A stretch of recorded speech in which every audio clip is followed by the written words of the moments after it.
ابو بکر ادھر آ، حضور حاضر ہوں، فرمایا جا میری انگوٹھی پہ نام لکھوا کے لا۔ اس بات کی لذت سمجھو کہ حضور کام بھیج رہے۔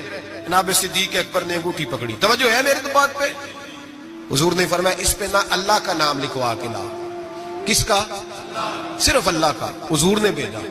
عقیدہ دیکھیں، اللہ کافی ہے، اس میں شک، لیکن جسے اللہ منوائے اسے بھی ماننا پڑے گا۔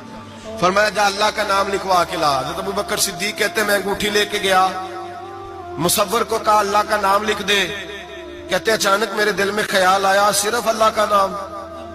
حضور کا حکم کیا ہے؟ کہتے میرے دل میں خیال آیا صرف اللہ کا نام۔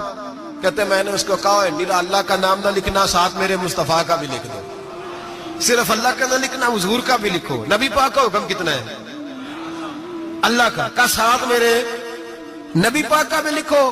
حضرت ابو بکر نے 2 نام لکھوائے، فرماتے میں جب تک مسجد نبوی آیا نام 2 تھے، سارے رستے میں دیکھتے آیا اللہ اور محمد 2 نام تھے۔ جب مسجد نبوی میں انگوٹھی لا کے حضور کو پیش کی نا تو حضور نے فرمایا ادھر آنا۔ میں قریب آیا، فرمایا تجھے کہا تھا صرف اللہ کا نام لکھوانا، تو 3 لکھوا لایا ہے۔ کہا حضور یہ تیسرا کہاں سے آ گیا ہے؟ تو 2 ہی لکھوائے تھے، میں 3 ہے۔ یہ دیکھ اللہ، محمد اور ابو بکر، تو 3 نام لکھے۔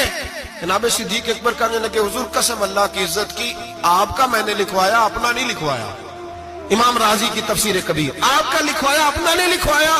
اچانک حضور مسکرانے لگے، حضرت صدیق اکبر کا ماتھا چوما، سینے سے لگا لیا، نبی پاک کی آنکھوں میں آنسو، محبت کے آنسو۔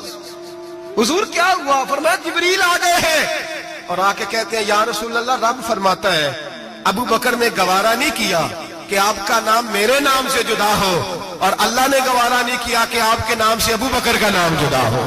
یہ اللہ نے گوارا نہیں کیا، اللہ نے گوارا نہیں کیا۔ یا رسول اللہ رب فرماتا ہے آپ کا نام ابو بکر نے لکھوایا ہے، اور ابو بکر کا نام اس کے رب نے لکھوا دیا ہے۔ یہ عقیدہ ہے جناب صدیق اکبر کا، یہ عقیدہ ہے جناب صدیق اکبر کا کہ ہم نبی پاک کے نام سے اللہ کا نام اور اللہ کے نام سے نبی پاک کا نام جدا کر سکتے؟ خدا کا ذکر کرے، ذکر مصطفیٰ نہ کرے، ہمارے منہ میں ہو ایسی زبان خدا نہ کرے۔ جناب صدیق اکبر نے عقیدہ دیا کہ میرے لیے اللہ اور اللہ کا رسول، صدیق کے لیے ہے خدا کا رسول۔ اور بس یاد رکھیں یہ نظریات، یہ افکار ہمیں حضرت ابو بکر صدیق دیتے۔ ایک سنار نے گلی میں ایک یتیم چھوٹے سے بچے کو گھومتے دیکھا تو سنار بے اولاد تھا، بچے کو اٹھا کے گھر لے آیا۔ 18 سال اس بچے کی پرورش کی، اس کو پالا پوسا، جوان کیا۔ سنار کے پاس وہ دکان پہ چلا جاتا، وہ کئی دفعہ دکان پہ رہتا، کئی دفعہ گھر میں رہتا۔ ایک دفعہ وہ دکان پہ تھا، بچہ گھر تھا، 18 سال کا جوان، اس کی بیوی اکیلی تھی۔ وہ جس نے ماں بن کے پالا تھا اس نے اسی پہ حملہ کر دیا، اس کا بازو بری نیت سے تھاما، بیوی چیخی۔ تھوڑی دیر گزری تو وہ نوجوان پیروں میں بیٹھ گیا، کہنے لگا ماں پتہ نہیں مجھے کیا ہوا۔ شام کو سنار آیا، بیوی چیخنے لگی، چلانے لگی، کہنے لگی آج عجیب بات ہوئی، جس کو میں نے جگر کا خون دے دے کے پالا اسی نے گندی نظر ڈالی۔ سنار محو حیرت ہے، بیوی کا خیال تھا کہ لاٹھ اٹھائے گا، ڈنڈا اٹھائے گا، نوجوان کو مارے گا، لیکن وہ رونے لگ گیا۔ اس نے کہا آج اس نے میرا بازو تھاما ہے، جانے کیا کیا ہے؟ پریشان ہونے لگ گیا، سجدے میں گر گیا، کہا تو بتاتا کیوں نہیں؟